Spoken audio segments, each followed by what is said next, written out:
बिस्मिल्लाहिर्रहमानिर्रहीम। अस्सलाम वालेकुम viewers, city cooking YouTube channel पर आपको खुशामदीद। आज फिर मैं हाजिर हुई। आज मैं लाई हूँ आपके लिए डबल रोटी जैसे फुले हुए पराठे की रेसिपी। तो मैं आपको बताऊंगी कि ये बहुत आसानी के साथ बनेगा और जब हम इसको पकाएंगे तो ये अंदर तक इसके जो लेयर हैं, इसके लच्छे वो सारे अलग अलग होंगे और ये इतना फुला हुआ होगा कि जैसे डबल रोटी होती है। तो चलते हैं बनाना स्टार्ट करते हैं। तो बिस्मिल्लाहिर्रहमानिर्रहीम। सबसे पहले मैंने एक बर्तन लिया, उसके अंदर मैं डाल दूंगी 3 कप भर के गंदम का आटा। ये मैंने वाइट वाला गंदम का आटा लिया है, तो आप जो है इसकी जगह रेड गंदम का आटा भी ले सकते हैं। इसमें मैंने 4 कप जो है गंदम का आटा डाल दिया। तो ये मैंने कटोरी लिया, कटोरी में मैं डाल दूंगी सबसे पहले 2 टेबल स्पून में इसमें डाल दूंगी चीनी। 1 टीस्पून इसमें मैं डाल दूंगी यीस्ट यानी खमीरा। तो अब इसके अंदर मैं डाल दूंगी, ये है मेरे पास नीम गर्म पानी। तो इसके अंदर जो है इस तरीके से मैं नीम गर्म पानी डाल दूंगी थोड़ा सा, और चम्मच की मदद से मैं इधर इसकी अच्छी सी मिक्सिंग कर लूँगी। तो अब इसमें मैं डाल दूंगी 1/2 टीस्पून नमक, और फिर चम्मच की मदद से इन तीनों चीज़ों की मैं अच्छी सी मिक्सिंग कर लूँगी ताकि ये तीनों चीज़ें पानी के अंदर अच्छी सी हल हो जाएं। तो इसे मैंने साइड पे कर लिया है। तो ये है मेरे पास एक अंडा जिसको मैंने निकाल लिया कटोरी के अंदर। तो चम्मच की मदद से मैं इधर इसकी अच्छी सी मिक्सिंग कर लूँगी, इसको अच्छा सा फेंट लूँगी। तो अब ये मैंने आटा लिया, आटे में सबसे पहले मैं डाल दूँगी घी। तो ये मेरे पास डालडा घी है। अगर आप इसकी जगह देसी घी डालना चाहें तो आप इसकी जगह देसी घी भी डाल सकते हैं, लेकिन एक बात याद रखिए, आपने इसके अंदर कुकिंग ऑयल नहीं डालना। तो अब इसके अंदर मैंने एक अंडा डाल दिया जिसको मैंने अच्छा सा फेंट लिया था, और चम्मच की मदद से मैं इन दोनों चीज़ों को अच्छा सा मिक्स कर लूँगी। तो अब इसमें मैं डाल दूँगी यीस्ट, नमक और चीनी, जिनको मैंने पानी के अंदर अच्छा सा मिक्स कर लिया था। तो हाथ की मदद से आटे के अंदर इन सब चीज़ों को मैं अच्छा सा मिक्स कर लूँगी।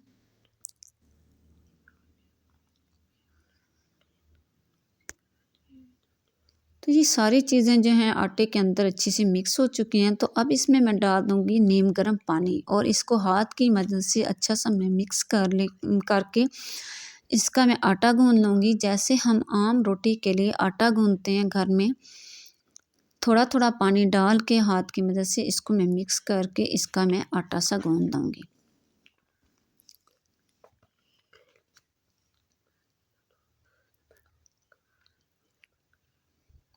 तो ये देखिए मैंने आटा जो है वो अच्छा सा गूँध लिया। तो ये मैंने बाउल लिया है। तो बिस्मिल्लाहिर्रहमानिर्रहीम, इसको मैं इस तरीके से रख दूँगी बाउल के अंदर। तो इसके ऊपर जो है थोड़ा थोड़ा सा मैं घी लगा दूँगी,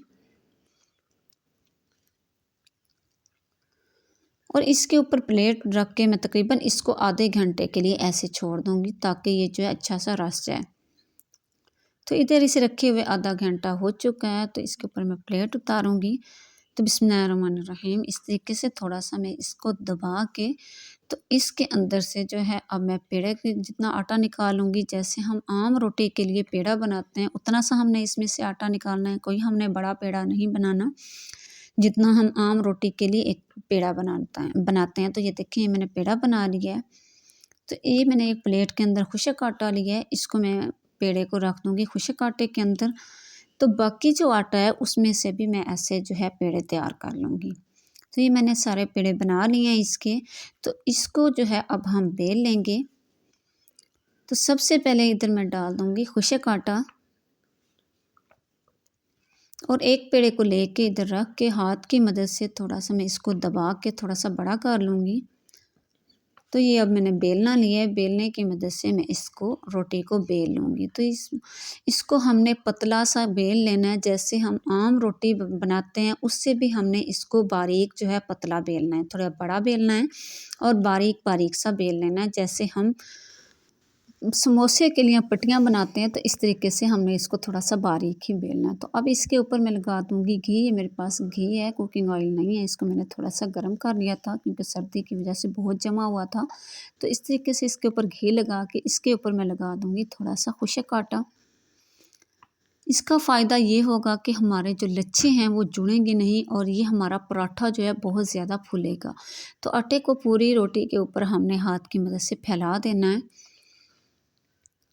तो अब एक साइड से इस तरीके से इसको मैं पकड़ के इसको मैं दरमियान तक ले आऊँगी। हमने इसको डबल जो है नहीं करना, फोल्ड नहीं कर देना पूरा, बस दरमियान तक इसको रख दूँगी। तो अब फिर इसके ऊपर मैं लगा दूँगी चम्मच की मदद से घी, और फिर इसके ऊपर मैं लगा दूँगी थोड़ा सा खुशक आटा, और हाथ की मदद से फिर मैं इसको इधर फैला लूँगी, और दूसरी साइड को पकड़ के आराम से अब मैं इसके ऊपर रख दूँगी। तो फिर से मैं इसके ऊपर घी लगाऊंगी चम्मच की मदद से,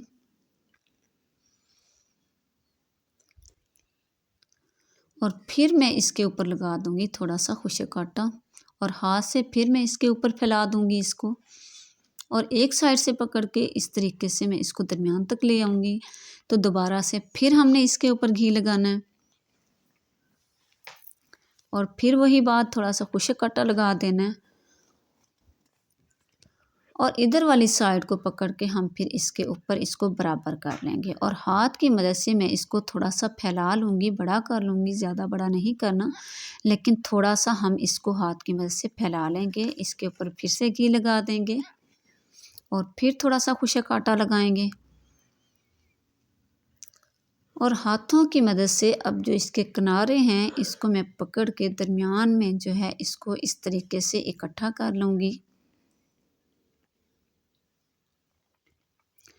सारी साइडों को आराम से हम पकड़ के हाथ में इसको इकट्ठा करके इसको हम अब पेड़ा सा बना लेंगे।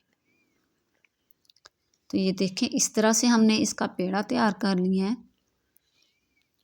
तो बाकी जो है वो भी हम पेड़े, उनको भी ऐसे बेल के उनके ऊपर घी लगा के उसके हम इस तरीके से पेड़े तैयार कर लेंगे। तो ये देखें, ये मैंने सारे पेड़े तैयार कर लिए हैं। तो अब मैं इधर लगा दूंगी सबसे पहले नीचे खुशक आटा। तो ये जो पेड़े हमने बना के रखे थे, तो इनको जो है हम तकरीबन 10 मिनट का स्टे देंगे। 10 मिनट के बाद फिर हम इसको इस तरीके से बनाना स्टार्ट करेंगे। हाथों की मदद से हम इस तरीके से इसको थोड़ा सा फैला लेंगे, और फिर बेलने की मदद से हम इसको थोड़ा सा बड़ा कर लेंगे। तो इस बात को याद रखना है आपने। अब आपने यहाँ पे बड़ी रोटी नहीं बेलनी, आपने यहाँ थोड़ी सी मोटी, आम रोटी के हिसाब से थोड़ी सी आपने यहाँ मोटी रोटी बेलनी है। तो ये मैंने तवा लिया है, तवे को मैंने गर्म होने के लिए रख दिया था, और हमारा तवा जो है ये गर्म हो चुका है। तो अब इसके ऊपर मैं डाल दूँगी वो रोटी जो जिसको मैंने बेल लिया था। बिस्मिल्लाहिर्रहमानिर्रहीम। तो इस तरीके से मैं इसको मैंने तवे के ऊपर डाल दिया है। तो आपको समझ आ रही होगी कि ये रोटी हमारी थोड़ी सी मोटी है। तो अब इसकी मैं साइड बदल लूँगी।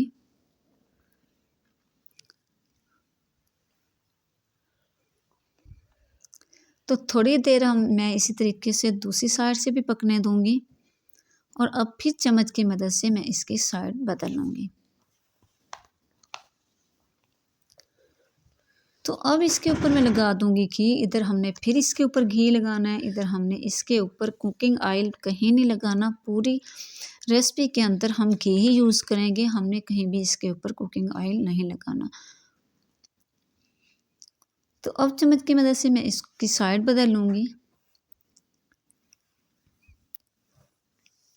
तो इसके साथ हमारी ये रोटी जो है, हमारा पराठा बहुत फूलेगा, एक डबल रोटी जैसा फूल जाएगा। तो मज़ीद जो है मैं इसके और भी आपको तरीके आगे चल के बताऊंगी कि हमारे जो इसके लच्छे हैं ऐसे भी अलग होंगे, लेकिन मैं इसका एक दो और भी आपको तरीके बताती हूँ कि हमारी ये जो पराठा है कैसे ये ज़्यादा फूलेगा। तो अभी हमारा पराठा तैयार हो चुका है, तो इसको मैं निकाल लूँगी प्लेट के अंदर। और अगर अभी तक आपने मेरे चैनल को सब्सक्राइब नहीं किया तो प्लीज़ मेरे चैनल को सब्सक्राइब कर लें। ये आपकी तरफ से हमारी हौसला अफजाई होती है, और आपकी तरफ से हमें इनाम होता है। तो अब जो है मैंने इसके ऊपर अब दूसरा पराठा डाल दिया है, और हाथ की मदद से हम इसको अगर सेट करना चाहें तो सेट कर लेंगे। इसकी साइड भी मैंने बदल ली है। तो अब इसको मैं थोड़ा सा चम्मच की मदद से इसको थोड़ा सा दबा लूँगी। ये जो साइड पे हमारे किनारे हैं तवे के, ये उठे हुए हैं, तो इसके साथ जो है इसको दबाव आएगा तो हमारा पराठा जो है ये फूल जाएगा। अब मैं इसके ऊपर लगा दूँगी घी, और इसका ये फ़ायदा होगा, जब हम इसको दबाएंगे तो ये इसकी जो लच्छे हैं ये अलग अलग से भी होंगे, और ये अंदर तक जो है ये पक जाएगा। वैसे भी पकेगा, लेकिन ये तरीका एक आसानी के तौर पे मैं आपको ये बता रही हूँ। आगे चल के एक और भी मैं तरीका आपको बताऊँगी। तो इसको थोड़ा थोड़ा सा हमने इसी तरीके से दबाना है